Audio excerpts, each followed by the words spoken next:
ഇതിൽ അടുത്തൊരു ചോദ്യം, അതായത് നാലാമത്തെ ചോദ്യമാണ്.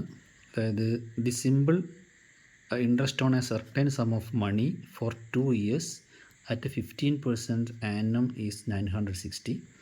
What will be the compound interest on the same sum for the same period at the same rate, interest being calculated yearly. അതായത് the simple interest on a certain sum of money, നമുക്ക് principal ഇവിടെ എത്രയാണെന്നറിയില്ല. അപ്പം എത്രയോ എമൗണ്ടിന് 2 വർഷത്തേക്ക് 15% നിരക്കിൽ 960 രൂപ പലിശയാവുന്നുണ്ട്. അപ്പോൾ നമ്മൾ എന്ത് ചെയ്യണം? ആദ്യം നമ്മൾ അതിൻ്റെ പ്രിൻസിപ്പൽ എമൗണ്ട് കണ്ടുപിടിക്കണം. എന്നിട്ട് നമുക്ക് സെക്കൻഡ് പാർട്ടിലേക്ക് പോകാം. What will be the compound interest on the same sum for the same period at the same rate, interest being calculated. അപ്പോൾ ആ എമൗണ്ടിൻ്റെ സെയിം ഇയറിൽ സെയിം ഇയറായിട്ട് സെയിം ഇൻട്രസ്റ്റിൽ എത്ര രൂപ പലിശ വരുന്നതാണ്. അപ്പോൾ നമ്മളാദ്യം ഇതിൻ്റെ പ്രിൻസിപ്പൽ എമൗണ്ട് മനസ്സിലാക്കണം. പ്രിൻസിപ്പൽ എമൗണ്ട് കാണാൻ വേണ്ടിയിട്ട് നമ്മൾ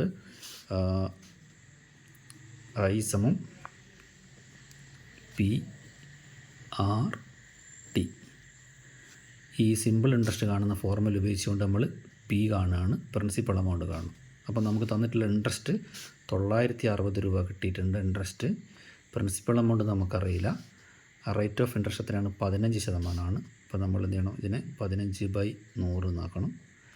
ഇനി ടേംസ് എത്ര വർഷത്തേക്കാണ്? 2 വർഷത്തേക്കാണ്.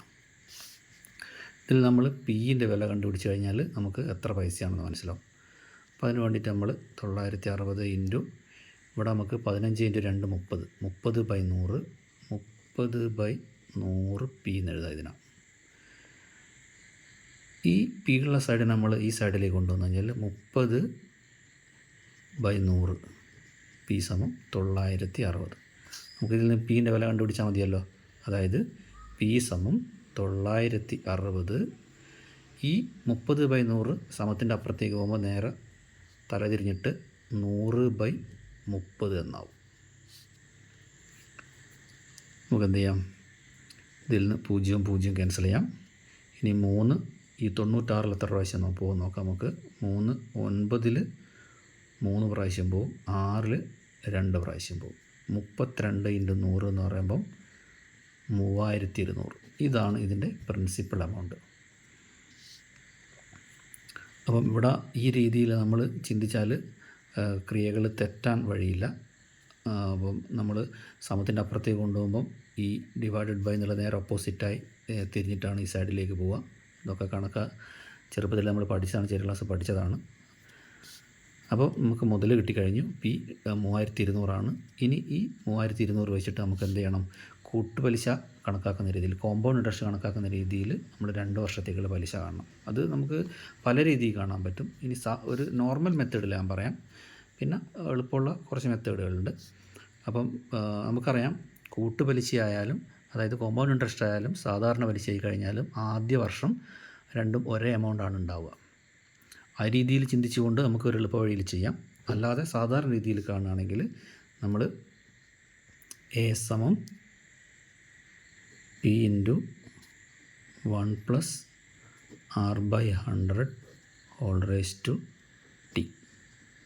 P ഇവിടെ 3200. ഇനി 1 + റേറ്റ് വരുന്നത് 15/100 2 വർഷത്തേക്ക്. അതായത് 3200 ഇൻറ്റു ഈ ബ്രാക്കറ്റിൻ്റെ ഉള്ളിൽ നമ്മൾ നേരത്തെ പറഞ്ഞ പോലെ ഒരു പൂർണ്ണസംഖ്യയും ഒരു ഭിന്നസംഖ്യയും വന്നു കഴിഞ്ഞാൽ ഭിന്നസംഖ്യയുടെ ഛേദം കൊണ്ട് എന്ത് ചെയ്യാം? ഈ പൂർണ്ണസംഖ്യയെ മൾട്ടിപ്ലൈ ചെയ്തിട്ട് കൂട്ടുക. ഇത് ഇൻറ്റു ഇത് പ്ലസ് ഇത്. അപ്പോൾ ഒരു 100 100 + 15 115/100 സ്ക്വയർ എന്നാവും. അതായത് ഇത് 3200 ഇൻറ്റു 115/100 2 പ്രാവശ്യം എന്നാണ് ഇതിൻ്റെ അർത്ഥം. 115/100 ഇൻറ്റു 115/100. എന്ത് നമുക്ക് ഇവിടെ വെട്ടിച്ചുരുക്കാൻ ഈ 2 0 മാത്രമേ നമുക്ക് വെട്ടിച്ചുരുക്കാനുള്ളൂ. ഇനി എന്ത് ചെയ്യണം? ഈ 115നെ നമ്മൾ 115 കൊണ്ട് മൾട്ടിപ്ലൈ ചെയ്യാം. എന്നിട്ട് എന്ത് ചെയ്യാം? അതിന് 32 കൊണ്ട് മൾട്ടിപ്ലൈ ചെയ്യാം. എന്നിട്ട് അതിനെ 100 കൊണ്ട് ഹരിക്കുക. അങ്ങനെ ചെയ്ത് കഴിഞ്ഞാൽ നിങ്ങൾ കാൽക്കുലേറ്റർ ചെയ്താൽ മതി. 115 × 115 × 32 ഡിവൈഡഡ് ബൈ 100 ചെയ്ത് കഴിഞ്ഞാൽ നമുക്ക് ആൻസറായിട്ട് 4232 വരും. അപ്പം നമുക്കറിയാം എല്ലായ്പ്പോഴും ഈ കൂട്ടുപലിശ രീതിയിൽ നമ്മൾ ചെയ്യുമ്പോൾ നമുക്ക് കിട്ടുന്ന ആൻസർ മുതൽ പ്ലസ് പലിശ രണ്ടും അടക്കമുള്ളതാണ്. അപ്പോൾ നമുക്ക് ഇതിൽ നിന്ന് പലിശ മാത്രം കാണണമെങ്കിൽ എന്ത് ചെയ്താൽ മതി, അല്ലെ മുതൽ മാത്രം കാണണമെങ്കിൽ നമ്മൾ എന്ത് ചെയ്യണം, 4232 നമുക്കറിയാം മുതൽ 3200 നമുക്കറിയാം. 3200 കുറച്ച് കഴിഞ്ഞാൽ നമുക്ക് കിട്ടുന്നത് എന്താണോ അതാണ് ഇതിൻ്റെ പലിശ. അതായത് 1032 രൂപയാണ് എന്ത് ചെയ്യുന്നത്, കൂട്ടുപലിശ രീതിയിൽ 2 വർഷത്തേക്ക് 15% നിരക്കിൽ പലിശ വരുന്നുണ്ടാവുക.